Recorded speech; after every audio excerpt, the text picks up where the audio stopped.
खूंटी में मैंने solar power से चलने वाले जिला न्यायालय का उद्घाटन किया था।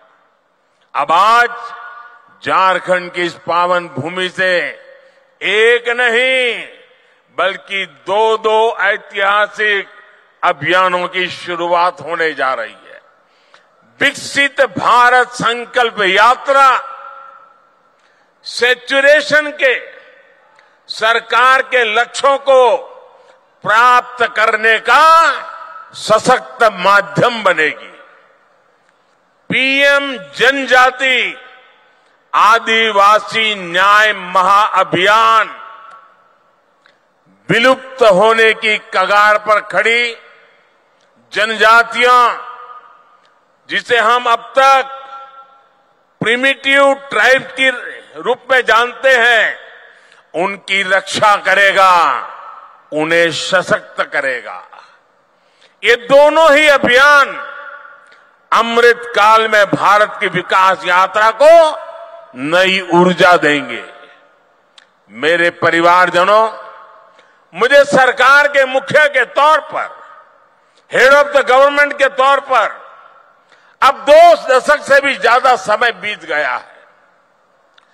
देशवासियों की आकांक्षाओं को जानने का, समझने का मुझे बहुत करीबी से मौका मिला है। अपने उन अनुभवों के आधार पर मैं आज एक अमृत मंत्र आपके सामने रख रहा हूं और भगवान बिरसा मुंडा की धरती से रख रहा हूं। अगले 25 वर्षों के अमृत काल में अगर हमें विकसित भारत की भव्य और दिव्य इमारत का निर्माण करना है तो हमें उसके 4 अमृत स्तंभों को और मजबूत करना होगा, निरंतर मजबूत करना होगा। हमारी सरकार ने जितना 10 साल में किया, अब उससे भी ज्यादा ऊर्जा के साथ हमें इन 4 अमृत स्तंभों पर अपनी पूरी ताकत लगानी है। और विकसित भारत के 4 अमृत स्तंभ मैं आपको बताना चाहता हूं। ये 4 अमृत स्तंभ है क्या? पहला अमृत स्तंभ भारत की हमारी महिलाएं, हमारी माताएं बहनें, हमारी नारी शक्ति। दूसरा अमृत स्तंभ है हमारे भारत के किसान भाई बहन और किसानी से जुड़े हुए जो कारोबार है, चाहे पशुपालक हो, चाहे मछली पालक हो, ये सारे हमारे अन्नदाता।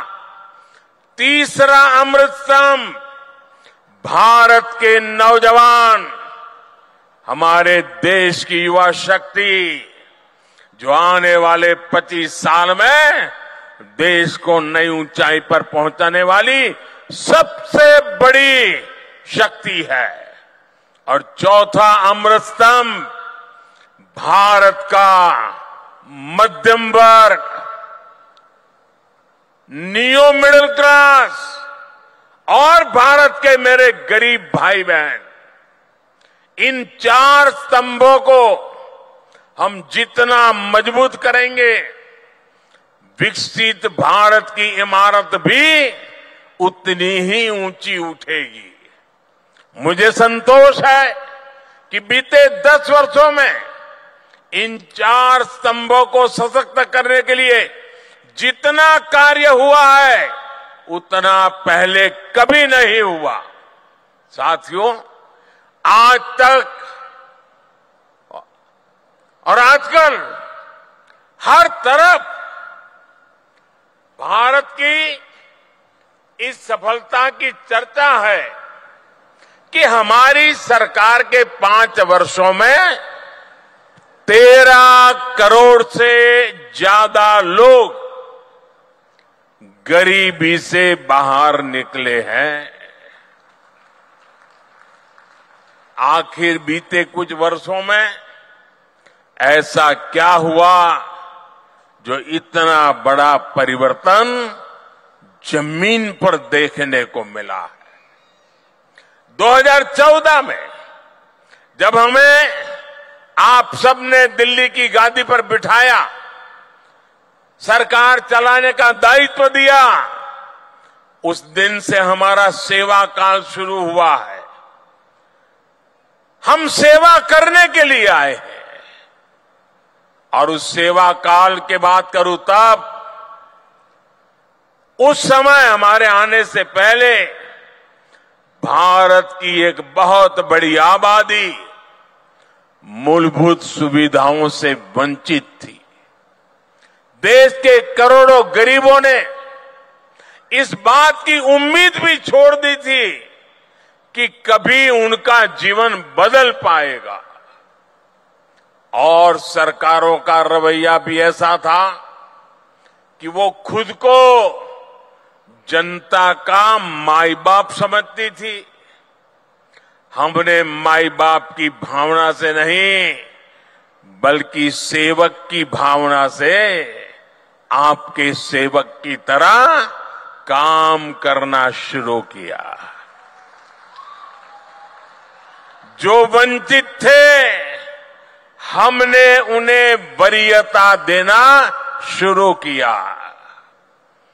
जिन्हें सबसे दूर समझा जाता था, सरकार खुद चलकर उनके पास गई। जो दशकों से उपेक्षित थे, हमारी सरकार उनका संबल बनी, उनकी साथी बनी। ब्यूरोक्रेसी वही थी, लोग वही थे, फाइलें भी वही थे, कानून नियम भी वही थे, लेकिन सोच बदली। और सोच बदली तो परिणाम भी बदल गए। 2014 से पहले देश के गांवों में स्वच्छता का दायरा 40% से भी कम था। आज हम 100% के लक्ष्य पर पहुंच रहे हैं। हमारी सरकार से पहले एलपीजी कनेक्शन सिर्फ 50-55% घरों में था। आज करीब करीब 100% घरों में महिलाओं को धुएं से मुक्ति मिल चुकी है। पहले देश के सिर्फ 55% बच्चों को ही जीवन रक्षक टीके लग पाते थे, आधे बच्चे रह जाते थे। आज लगभग 100% बच्चों का टीकाकरण हो पा रहा है। आजादी के बाद 7 दशकों में देश के सिर्फ 17% ग्रामीण परिवारों तक नल से जल की सुविधा थी। 20% भी नहीं। जल जीवन मिशन की वजह से आज ये भी 70% तक पहुंच रहा है। और साथियों, हम आप जानते हैं कि समाज में जिनको उस समय मिला था वो कौन थे? ये शुरुआती मलाई मिली वो लोग कौन थे? ये सारे रसूखदार लोग हुआ करते थे। जो संपन्न लोग होते थे, जिनकी सरकार में पहुंच होती थी, पहचान होती थी, वो सुविधाएं और व्यवस्थाएं आसानी से जुटाते थे और सरकार का भी मन दिमाग ऐसा था, उन्हीं को ज्यादा देते थे। लेकिन जो लोग समाज में पीछे रहे थे, जो मूल सुविधाओं से वंचित थे, उन पर ध्यान देने वाला भी कोई नहीं था। वो असुविधाओं के बीच अपना जीवन काट रहे थे। मोदी ने समाज के ऐसे वंचितों को अपनी प्राथमिकता बनाया, क्योंकि वो लोग हैं जिनके बीच में जिया हूं। मैंने कभी ऐसे परिवारों की रोटी खाई है, मैंने कभी समाज के आखिरी व्यक्ति का नमक खाया है। मैं आज भगवान बिरसा मुंडा की इस धरती पर वो कर्ज चुकाने आया हूं।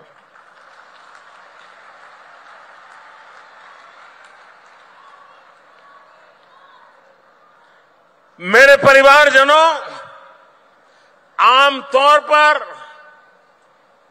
सरकारों का रवैया रहता है कि जो आसानी से हासिल हो जाए उस लक्ष्य को पहले प्राप्त करो।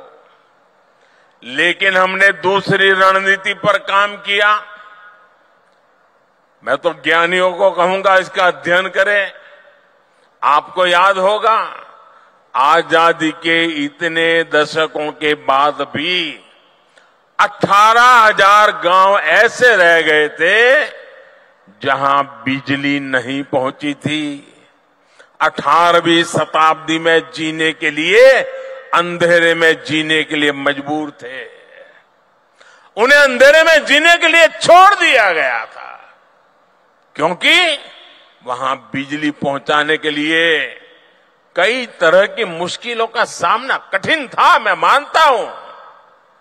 लेकिन कठिन था तभी तो करना होता है। मक्खन पे लकीर तो हर कोई करता है, अरे पत्थर पर भी तो लकीर करनी चाहिए।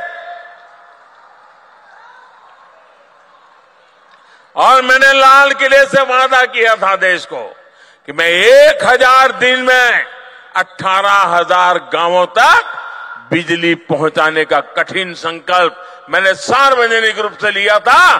और आज मुझे सर झुका करके कहना है कि ये आपके सेवक ने उस काम को समय पर पूरा कर दिया।